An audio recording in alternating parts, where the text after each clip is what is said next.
வணக்கம் தலைவா, அனைவருக்கும் இனிய வணக்கம். இன்றைக்கி நம்ம இந்த ஒரு வீடியோவில் எதை பற்றி பார்க்க போகிறோம் அப்படின்னு பார்த்தீங்கன்னா, டிஆர்பி மற்றும் பள்ளி கல்வித்துறையில் வந்திருக்க மிக மிக முக்கியமான தகவல்களை இந்த ஒரு வீடியோவின் வாயிலாக நம்ம பார்க்கலாம். எஸ்எம்சி பள்ளி மேலாண்மை குழு கூட்டம் 10ஆம் தேதி நடக்க இருக்குது. என்னன்றதை பற்றி நம்ம பார்க்கலாம். டெட்டாசிரியர் தகுதி தேர்வு முடிவுகளை வெளியிட இடைக்கால தடை வச்சுருக்காங்க. என்னன்றதை பார்க்கலாம். டிஎன் டெட் தேர்ச்சி விவரம் ஆண்டு வாரியாக 2025 வரை எவ்வளோ பேர் தேர்ச்சி பெற்றிருக்காங்க என்பதை பற்றியும் நம்ம பார்க்கலாம். மேலும் பார்த்திங்கன்னா, தமிழகத்தில் ஆசிரியர்களுடைய குறைபாடு இருந்த போதிலும் பார்த்திங்கன்னா தற்சமயம் முக்கியமான அறிவிப்பு. எஸ்எம்சியில் பார்த்திங்கன்னா எவ்வளோ மாணவர்களை நாங்கள் எடுக்கிறோம் அப்படின்றத பற்றி எல்லாமே இந்த வீடியோவில் நம்ம முழுமையாக பார்க்கலாம்.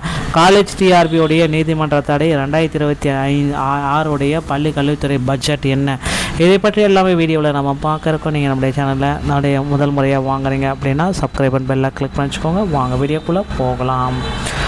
தமிழகத்தில் பார்த்திங்கன்னா ஆசிரியர் தேர்வு வாரியத்தில் பத்திரிகை செய்தி வந்திருக்கு. காலேஜ் டிஆர்பியோடைய நீதிமன்றத்தில் அந்த ரிசல்ட்டை வெளியிட தடை, சிபி நடத்த தடை.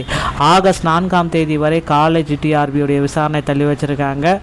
நீதிமன்றத்தின் அடுத்த கட்ட விசாரணை நடைபெற உள்ளது. அதுவரை சான்றிதழ் சரிபார்ப்பு, சிபி உள்ளிட்ட எந்த நடவடிக்கையும் நடைபெறாது.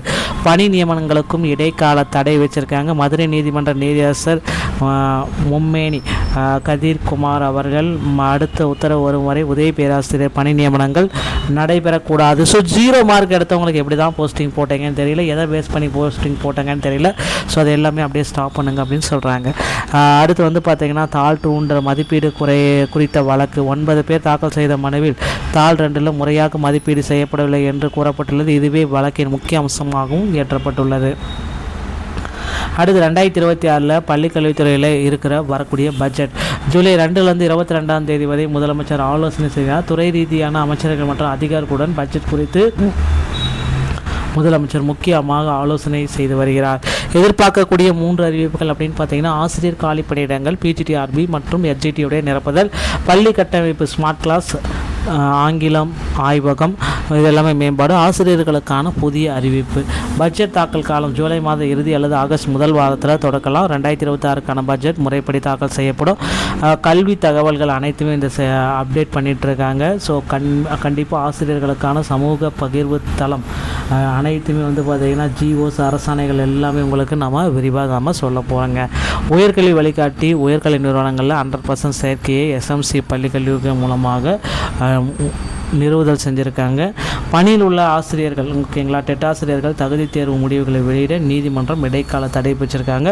பொது பிரிவினருக்கு குறைந்தபட்ச மதிப்பெண் 60% 50% மாற்ற கோரி 2010ஆம் ஆண்டு நியமிக்கப்பட்ட பொது பிரிவினை சேர்ந்த ராமகிருஷ்ணன் உள்ளிட்ட 3 ஆசிரியர்கள் சென்னை உயர்நீதிமன்றத்தில் இந்த வழக்கை தொடர்ந்துருக்காங்க.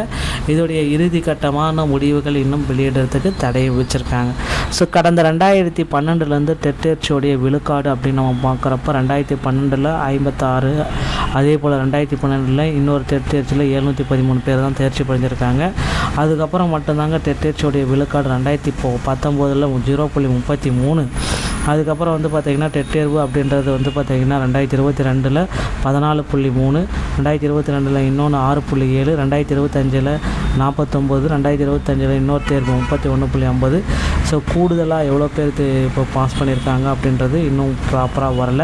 2025 தேர்ச்சி பெற்றவர்களின் மதிப்பெண் குறைக்கப்பட்டதால் 50%, 60%, 40% தேர்ச்சி விழுக்காடு அதிகமாக காணப்படுதுங்க. அடுத்து பார்த்தீங்க அப்படின்னா, நீங்கள் எல்லாருமே எதிர்பார்த்த மாதிரி பள்ளி கல்வித்துறையில் மிக மிக முக்கியமான அறிவிப்பை ஆசிரியர் தேர்வு வாரியம் விரைவில் வெளியிடலாம் அப்படின்றது எதிர்பார்க்கப்படுகிறது. பகுதி நேர ஆசிரியர்களுக்குண்டான பணி நிரந்தர வாய்ப்பையும், பிஜிடிஆர்பி யூஜிடிஆர்பியுடைய நோட்டிஃபிகேஷன் அனைத்தையும் 149 GO நீக்கத்துக்கு உண்டான ஒரு ஆணையம் முதலமைச்சர் விஜய் அவர்கள் வெளியிடுவார் அப்படின்றத எதிர்பார்க்கலாம். டிஆர்பி மற்றும் பள்ளி கல்வித்துறை சொந்தமான செய்திகள் அனைத்தையும் உடனுக்குடன் பெற நீங்கள் நம்முடைய சேனலோடு இணைந்திருங்கள். நன்றி, வணக்கம், தேங்க்யூ.